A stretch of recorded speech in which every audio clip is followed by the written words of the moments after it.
ભરૂચ જિલ્લામાં HMPV virus સામે તંત્ર સજ્જ થયું છે અને જિલ્લામાં શિક્ષણ અધિકારી દ્વારા પણ શાળાઓને કરાયા છે એલર્ટ। છતાં આમોદનગરમાં હાલની પરિસ્થિતિ જોતા સ્વચ્છ શહેર અને સ્વસ્થ શહેરની વાતો પોકાર સાબિત થતી હોય એમ ઠેર ઠેર કચરા અને ગંદકીના ઢગ ખડકાયેલા નજરે પડી રહ્યા છે।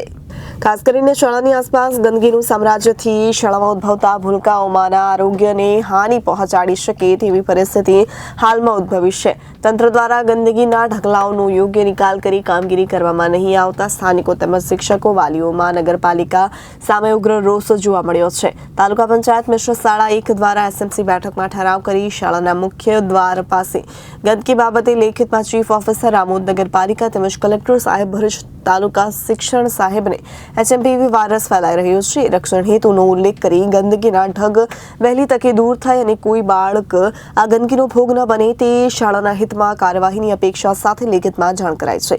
એક તરફ તંત્ર સ્વચ્છ શહેર સ્વસ્થ શહેર બનાવવાની વાતો કરી રહ્યું છે પરંતુ શહેરમાં જાહેરમાં સ્થળો છેલ્લા ઘણા દિવસથી ગંદકી ઊભી થઈ રહી છે તેને દૂર કરવા માટે તંત્ર પાસે સમય ન હોય તેવું હાલની પરિસ્થિતિએ જોવા મળી રહ્યું છે। ગંદકીના ઢગને કારણે પશુઓએ પણ ગંદકી આરોગતા કેમેરામાં કેદ થયા છે તેમજ શિક્ષકો વાલીઓ અને વિદ્યાર્થીઓને અવરજવર કરવામાં પણ હાલાકી ભોગવવી પડે છે। છતાં પણ તંત્ર દ્વારા વિસ્તારમાં છેલ્લા ઘણા દિવસથી ગંદકીના ઢગલાનો નિકાલ કરવા માટે કોઈ જ આયોજન કરવામાં નહીં આવતા ના છૂટકે શાળાની આસપાસ રહેતા નગરજનો શિક્ષકો વાલીઓ અને વિદ્યાર્થીઓને પણ ગંભીર રોગચાળાનો ભય સતાવી રહ્યો છે।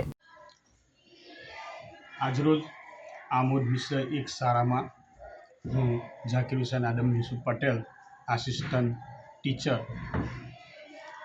ઇન્ચાર્જ આચાર્ય શ્રી આજના અમારા નવી શાળામાં નવી બિલ્ડિંગ બની રહેલું છે જેના કારણે અમે જૂના બિલ્ડિંગમાં અત્યારે શિક્ષણ કાર્ય કરી રહ્યા છે। અમારું જે નવી બિલ્ડિંગ બની રહ્યું છે તેનો જે મેઇન ગેટ બનાવવામાં આવે છે તેની નજીક જ ગંદકીનો ખૂબ ઢગલો થાય છે। વારે ઘડીએ અમે નજીકના જે શાળા વિસ્તારના લોકો છે તેમને કહીએ છીએ। આ ઉપરાંત જેને કહેવા યોગ્ય છે તેવી અમારી નગરપાલિકા ઓફિસ ઉપરાંત બીજા અધિકારીઓ સુધી અમે અમારી વાત લેખિતમાં પણ પહોંચાડેલી છે।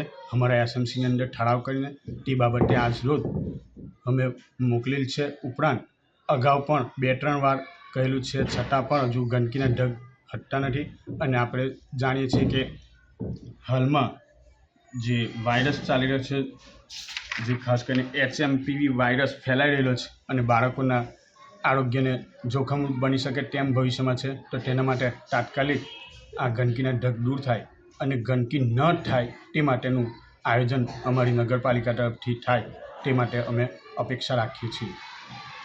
આપનું નામ? અબ્દુલ ગફુર ઇસ્માઇલ ખત્રી।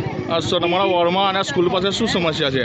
આપના માધ્યમથી હું જિલ્લા શિક્ષણ અધિકારીના પરિપત્ર એચએમપીવી વાયરસના સંદર્ભમાં તમામ જિલ્લાની શિક્ષણ સ્કૂલોને જે સાફ સફાઈ ઝુંબેશ હાથ ધરી છે એના નમૂના પેટે હું તમને અહીંયા બતાવી શકું છું કે આ જુઓ